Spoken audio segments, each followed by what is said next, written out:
దేవాది దేవునికి స్తోత్రాలు చెల్లిస్తూ మీ అందరికీ నా హృదయపూర్వక వందనాలు తెలియజేస్తూ ఉన్నాను. ప్రియమైన సహోదరి సహోదరులారా, పరిశుద్ధ గ్రంథంలో పాత నిబంధన కాలంలోని యేసుక్రీస్తు వారు పుట్టక మునిపే ఆయన పుడతాడు, లోకరక్షకుడు వస్తాడు అని ముందుగానే చెప్పబడింది. యెషయా గ్రంథం ద్వారా మనం తెలుసుకుందాం. ఇప్పుడు యెషయా గ్రంథము మరి 7వ అధ్యాయము 14వ వచనంలో మనం చూసినట్లయితే 14-15 వచనాలు మనము చూసుకుందాం ఒకసారి. కాబట్టి ప్రభు తానే ఒక సూచన మీకు చూపును. ఆలకించుడి, కన్యక గర్భవతి అయి కుమారుని కని అతనికి ఇమ్మానుయేలను పేరు పెట్టును. హల్లెలూయా. అనాది కాలంలోనే వ్రాయబడినటువంటి సంగతులు ఇవి. మరి ఏమంటున్నాడు?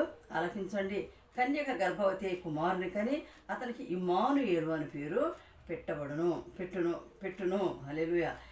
ఇమ్మానుయేలు అనగా దేవుడు మనకు తోడై ఉన్నాడని అర్థము. దేవునికి స్తోత్రం కలుగునుగాక. మరి కీడును విసర్జించుటకును మేలును కోరుకుంటకును అతనికి తెలివి వచ్చినప్పుడు అతడు పెరుగు తేనెను తినును. చూడు, తెలివి వచ్చి పెద్దవాడైనప్పుడు పెరుగును తేనెను తింటాడు అని చెప్పి కూడా ఇక్కడ వ్రాయబడుతూ ఉన్నది.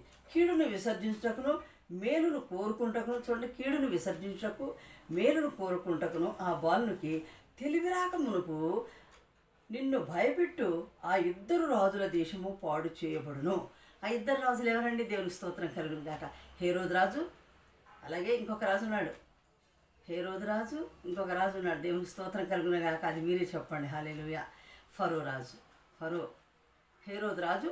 దేవునికి స్తోత్రం కలుగును గాక. ఆమేన్.